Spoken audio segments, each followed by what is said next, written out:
Hey guys, welcome back to my channel. My name is Morgan Fenter. In today's video I'm going to try and make some tomato cages, and I'm going to use the same 100 by 100 millimeter mesh thing that I used for the trampoline trellis, and I'm going to attempt to make some tomato cages because what I've learned, tomatoes do really well upright, obviously, and I've really battled with keeping them well trained to go upright. So I thought I'll give the tomato cage a try and see how that goes. Usually using a stake, like a single stake, is pretty difficult because they've got suckers, and eventually if you're not on top of your pruning, one plant can turn into 5 because of all the suckers that are coming up, and then to tie all of those onto one single stake is a little tricky. So I'm going to try my best to make a nice tomato cage, and I'm going to take you guys along for the ride to show you exactly how I do it.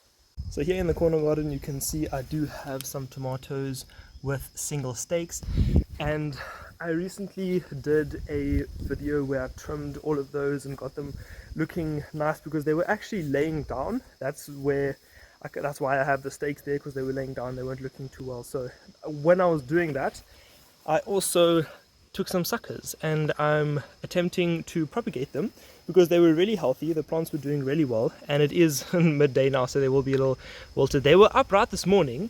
When I put them in here, they were wilted. They were upright this morning, and now they're wilting a little bit now as well. I think it's just because it's that time of day, it's a little bit humid, it's pretty warm.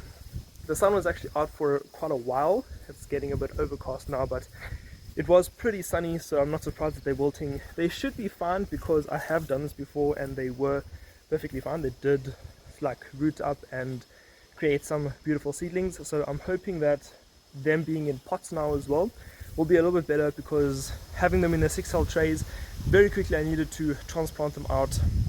So having them in the pots, they should have a little bit more time. And the geyser drip tray is helping out because there is a constant supply of water, so there's always moisture. Hopefully it'll be enough for them to root up, and then I'm going to be planting them in here. That's the goal. Also got a little shade cloth, looking really nice. So without further ado, let's get straight into building some tomato cages. Okay, so the idea is to just roll that out a little bit and then fold this over. That looks a little bit too thin, a little bit too small actually, and then have it, there we go. That looks pretty cool. And then just cut them down over here, and then I can then just bend the wire over and then secure it. So that seems like it's gonna work, so let's give that a try. I'm gonna cut them decently long, so I think around about there will be quite fun. So that means I need to come along and cut over there.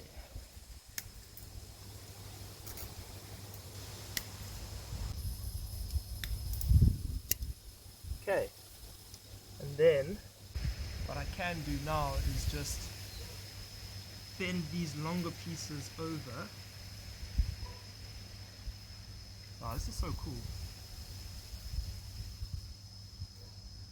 Bend them over like this.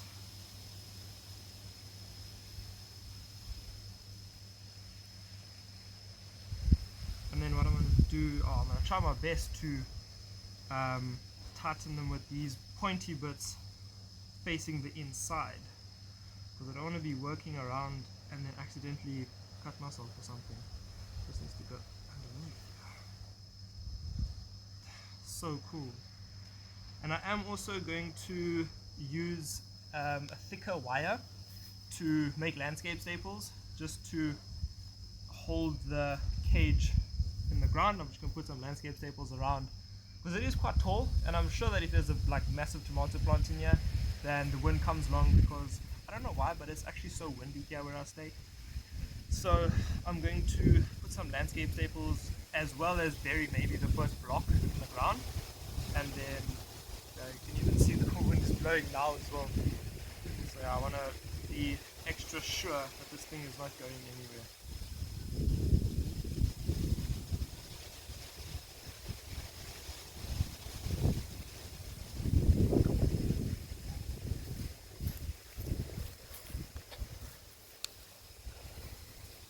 Just give you a close up quickly, hopefully it focuses. There we go. So it goes behind, and then all I'm doing is I'm just wrapping it a few times around and then making sure that this pointy bit is facing the inside.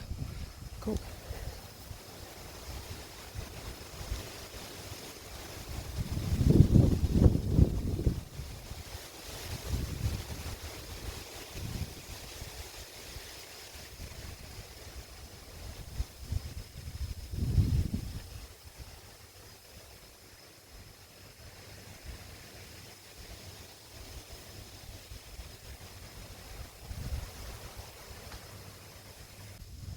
That's so cool.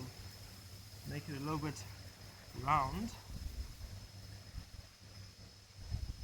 Look at that. Crazy. Very, very cool. Okay. Now I'm not going to make any more. I'll first install this one to show you guys exactly what I'm meaning with the landscape staples. But yeah, that's very cool. So easy. Okay. And it's nice and tall as well. That's what I like as well, because these tomatoes, if I didn't prune them like really heavily, easily would have filled this thing. And now that I have this, I don't really need to prune the suckers, kind of just weave them through, make a huge bush of tomatoes. It's going to be really cool. Alright, so here I have the thick wire. I don't actually know how thick this wire is. I think I don't know how you even measure wire. I think there's like 12 gauge or like some gauge or something, but it's pretty thick, and it's quite strong. That's why I need bolt cutters to cut through this thing. So yeah, I'm gonna just give a little estimate here, and then bend it as straight as possible, and then bend it in half. There you have a landscape staple. Pretty simple. So now I can come along and then just bury this as best I can. I've got some mulch on here, so it might go in quite nicely. Let's give you a little wiggle, and then come with the landscape staples and then push that in nicely down there. Cool. Obviously I'm going to have a lot more. I'm just showing you that's with the one. Very nice. I think I'll probably do like 4 of these. They're also reaching the top here, which is actually very nice, because then this thing won't, I don't know what the word is, like with the wind won't make it jump so much. It'll have something to rest on, so that's going to be quite cool. So what I'm going to do now, make a few more of these, some more landscape staples. I'm going to make 3 more of these little trellis things. So yeah, very, very cool. I am very happy with this. Bend this thing in here. Very nice. Whoa, check it out. Got all 4 tomato cages in, and I do have 4 landscape staples on each one. So they should not, ooh, forgot to push these ones in. There we go. And there we go. Okay, so those should not be going anywhere. Really, really cool. And again, hopefully if these tomatoes survive and they root up nicely, then these are going to be the ones I'm going to plant down over there. I do have over 4, so if some don't make it, it's not going to be too much of a problem, but these are the tomatoes I'm going to be planting in there. And on that note, that is going to be the end of today's video. Thank you guys so much for watching. I hope you really enjoyed today's video, and I hope you learned a little something about making tomato cages. Really, really cool. I've got 10 or 11 squares. Some of them have got 10, some of them have got 11. I counted them, and it seems like between 10 or 11 is going to be the perfect size to make a really nice and stable tomato cage. Once again, thank you guys so much for watching. Have a wonderful day, stay active in the garden, and I'll see you guys in the next video.